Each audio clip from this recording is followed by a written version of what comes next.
might have something to do with the voice and the tone of it. Well, it's also the order in which information comes. It doesn't come in a way that one would conventionally tell a story, so that there, as you come along, there's another piece. So a name appears that didn't appear because you asked it to appear. It just appeared, and other things in that reading seem to be that. That's where the subtle is. That's interesting that you said the order in which information is given. That's something that interests me a lot. You know, pacing.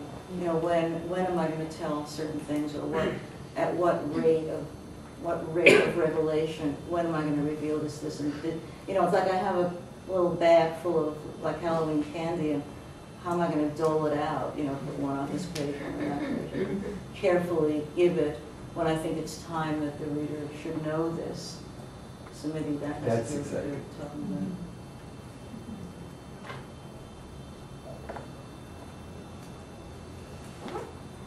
Oh, yes. Binnie, you mentioned, I was really moved by what you said about your experience meeting Lynne and how writers should give back to the community. So I wanted to put both of you a little bit on the spot and ask if there are any young writers that you're excited about who are coming up. I'm very much on the spot. Just because of what my other job. We can leave it out of the videotape. We'll cut it. Just because I have so many wonderful former students who have books out or just out or coming out, and so yeah, I'm excited about a lot of fiction that's happening. Otherwise, somebody's going to get mad at me if I do it the other way. Yeah, I mean, Noreen had mentioned that I judged the first fiction contest, and I don't remember how many books that we got, but it was a lot, and there were a number I had to recuse myself from because they were students or former students, and it was a difficult choice. It wasn't like one book just popped out and said, oh, you know, this is really the best one. And I think what's worrisome more than the work of young writers being exciting and wonderful is it getting lost because maybe there's too much, and that kind of focus on the blockbuster book, the one, the big book this season, and that all these other books that really are terrific are just going by unnoticed, and I think that's sort of a bigger concern. Yeah, I agree with that. Anybody, I mean, some of you here may have judged the contest too, and you realize there are so many good books, and there's so much talent out there. There's more talent than anybody wants to publish, and we all know what's happening in the book business now. It's a very sad situation. Yeah, but even the books that are published, I mean, I have stacks next to my bed of things I haven't gotten to yet that I want to read. And for every one that I finally get to, there are two more replacing it that I want to read. And I think about, these are just the books that I'm getting and I'm buying. And what about all those other books when you go into the bookstore? And some of them aren't so terrific. But there are some that really are. And yet you're going to go in, how many books are you going to buy that day? You're going to pick up one. So it's this fear that people aren't reading enough, and yet I'm not sure if that's exactly true. But so much is being published, and between what's being published on pages and hard copy that we can't quite get to, and then this barrage that's coming online that we feel like we have to keep up with because it's new and it's what's going on. That there's not that many hours in the day, and I don't know how one makes those kinds of decisions, that this is the book everybody's talking about, but there's those 5 books that are so wonderful that no one is talking about, or almost no one. Well, also, the disappearance of so many independent bookstores contributes. And I feel, as Binnie does, I know what's going on, I know what's being published, because I have to know.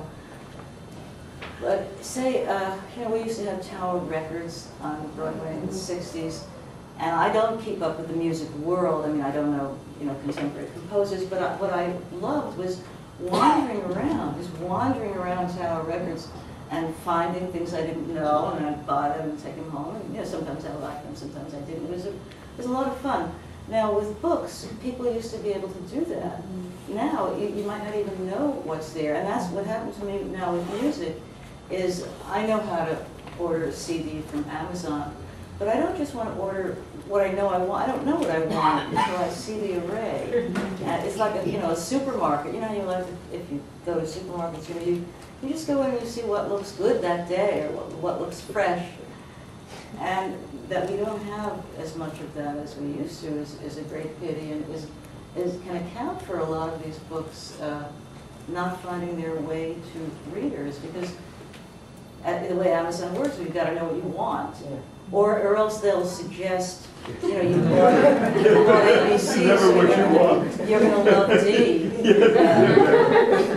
And you know, who wants a computer telling you what you want? It's not really a person sort of analyzing your taste. If it were a person, you know, that might not be so bad. But it isn't. The only thing, Netflix does that very well. That's a digression. But I find, you know, when you have watched movie A, B, and C, so you're going to like D, and I thought they really got my number. You know, because I'm not that serious about these films. Yeah, but I think you don't have as much at stake in it. Yeah. Yes, that's right. So it's not the same. But it's true, in independent bookstores, the bookseller would recommend books because they knew you and you talk about them, and you know, you'd either trust their taste or not. But if you're not browsing in the bookstore, you don't find the surprises. And I think that's what's really too bad. And Amazon's not, I think they try every once in a while to show that, you know, that they're not just about the big money.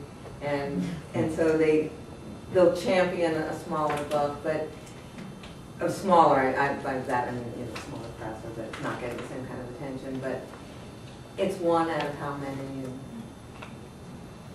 But they're there, you know, that's good.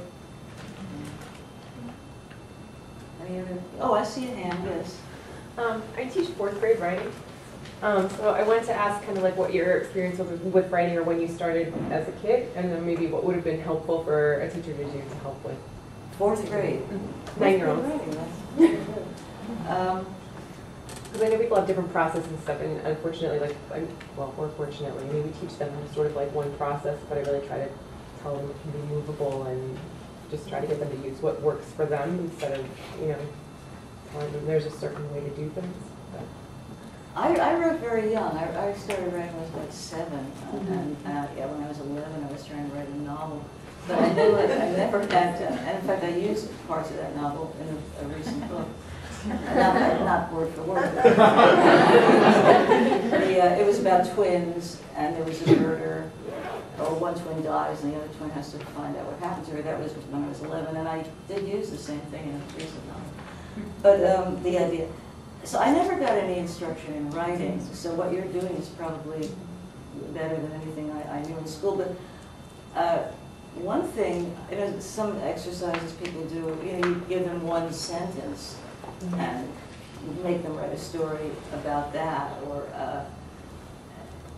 give them one sentence and make them say that sentence in many different ways. I might try that with my students too. Or use a picture or a painting and pick out one character and what is that character doing. And you know about Teachers and Writers, the organization? No. Well, this is a wonderful organization that has sent teachers into the schools for years, and some of the people who have been there, and one of the persons who directed it is right here. And you should look them up. They have someone who wrote a book about it is over there. Yes. Steve Schrader over here was the leader of it, and maybe others of you. I just have a panorama here. But you should really check them out. They have books, you know, about how to. And Philip's book is Being with Children. Yes. Maybe you have some ideas for her. No. I think I was a closet writer as a kid because nobody was interested in I think I started writing because obviously I don't always speak that well, especially in front of a group. So writing was much more comfortable as a way to express myself, but it wasn't anything that anybody, that my family or teachers or anybody was particularly interested in. So it wasn't something that I would write something and show it to somebody. Although it was, I used to keep a journal very assiduously all through junior high school and high school, and this is why I know I can't write nonfiction. My parents were moving, and my mother said that she found a box of notebooks in my room, and if I wanted them, when I came back and I started reading them, I realized they were all lies. That had made up a really great life. How popular I was. I was so mortified, that I'd done that. I tore them all up. I was so embarrassed, and for myself. And then later, I was sorry because, of course, I had this, sort of pathetic, genuine 15-year-old voice there. It's forever gone. So no, I think it's wonderful to teach children that it's an art. I think we had art class where we drew and painted, and we had music class, and but writing wasn't an art. And I think that's I have a question. You wrote a book called Leaving Brooklyn years and years ago. Yes. It was wonderful. I'm not sure whether it was a memoir or fiction. Was it a memoir or fiction? Well, it was fiction, but I wanted it to sound like a memoir. Oh, it was absolutely wonderful, and Thank you. I grew up a few blocks from where you grew up Oh, really? at the same time, and it was really wonderful book. Thank you. And I don't see it listed anywhere in your curriculum here. You mean on the paper that you got? Oh, well, it's not, but it exists. Yeah, it's been. Yes, and I bought a copy not too long ago. Yeah, there's a new edition. Oh, good. I'm glad you liked it. Thank you. And the interesting thing about that book, it was published in 1989. And when I say fiction, the setting is real, and I did grow up in Brooklyn, and the setting in which I grew up is real, but not the events and characters and all real, taken from life. But that book centers on how dull Brooklyn was in the 50s, and how my character's fondest hope was to get away, to escape, and is now a historical novel. Because as we all know, Brooklyn has become very chic, and everybody wants to go there. And so this, anybody new and a young reader picking this up would say, what is she talking about? It's wonderful. So I have to write Leaving Manhattan. So the fate of that book, the way it's changed from being how I truly felt one time to be, I may still feel that way about when I was 10 years old, but it's not the truth about Brooklyn anymore. Would you consider writing a memoir? Well, I've written some books. I've written some books that are called memoirs, but I've never set out to write, I want to tell you about my life. I really don't want to do that. I've written a book called Ruined by Reading, which is called a memoir, and it's all about reading, and I use a lot of, I was a childhood reader, and what I read, and just thoughts about reading strung together. But I didn't focus on me, I focused on the act of reading in its many incarnations. And then I did one about travel called Not Now Voyager in the same vein. I used a lot of my own experiences, but I was really thinking about traveling, not about telling about my life. I find it's more satisfying, as I said in answer to something about the music, to have something solid to hang on to, rather than simply, here I am, let me show you who I am. That seems to me not enough to write about for me. Thank you. Can I ask you about something I've never asked you about, though I've had opportunities, and maybe Binnie would also like to address it. One of the things I think is so salient about your books is your voice, and it's almost consistent in every book I've read of yours, poetry, nonfiction, fiction, and I just love for you to talk in one sentence or many about what you think composes voice. What is voice? And do you just know it when you hear it, or are you conscious of writing in your own voice? Yes, and now it comes out pretty naturally, but it's a very hard question to answer. I think, you know, they talk about finding your voice and all that. I don't know if you have to find it or just hear it. I mean, I write the way I hear it in my head, and I've done it so much that I just write the way it comes out. I'll tell you, I'll give you a specific example. I was, this morning in deciding what to read, I left out a few paragraphs here and there just to fit in the time. And there was a sentence that caught my eye that said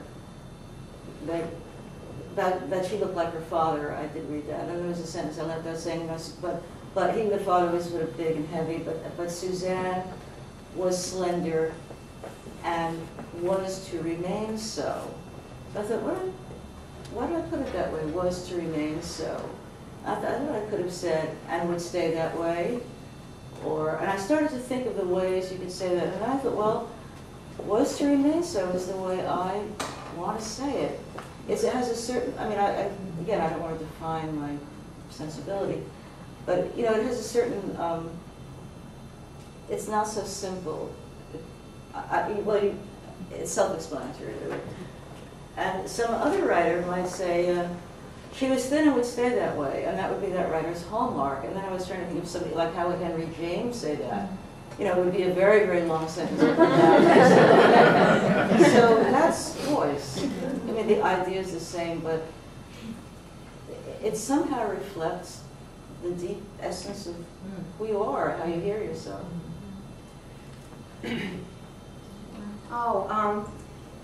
Yeah, I don't know that it was conscious in the beginning. I mean, I would write a story, and I do remember being in my MFA program, and one of the students saying, "Oh, there's that voice again," and I wasn't sure if that was a good thing or this person seemed to think it wasn't a good thing. But I thought about it some more and realized, well, writers who are, if we can pick up a book and start reading it, we don't actually see who wrote it, but we know who wrote it by the voice. I think that's what we're all striving for. I think the voice is natural. The way you're speaking voice is what it is. You can train it a little and or a lot. And then sing, you know, carry a tune. You can talk to do that. So I don't think I can't just write it and have it come out and be my voice. I have to trim it and polish it and do things to it. But I know it's my phrase. This is the way I would do it. It's not what somebody else would say.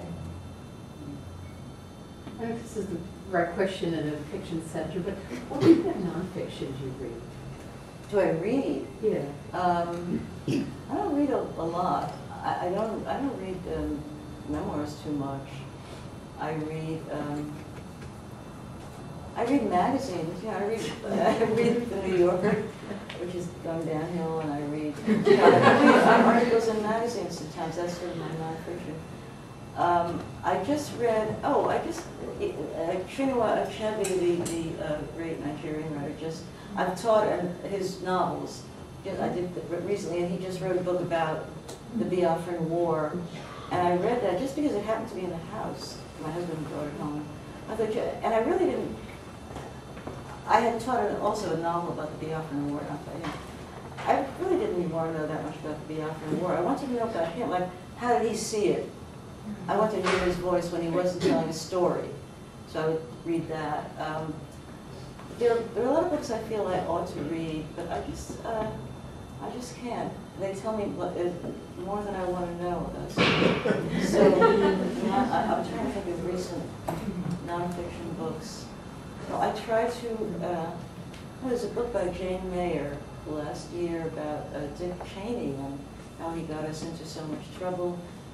The Dark Side or something like that. And I really did want to know about that. And I read it very well written, and I just thought, it's just more than I want to know about Dick Cheney. Seriously, I'm more interested in what the imagination does than what journalism does. I mean, essays is something different because they're kind of, I read them like fiction, and I think they're really, we have the essay expert, Philip Lope here, he can say, but I think they're written with the same kind of careful shaping and language and journey, trajectory of fiction. But I have to read something that is treated like an art. And although, say, the Jane Eyre book, I mean, it's an excellent book, was as far as it, but I just didn't, it didn't keep me, because I guess I just read for language.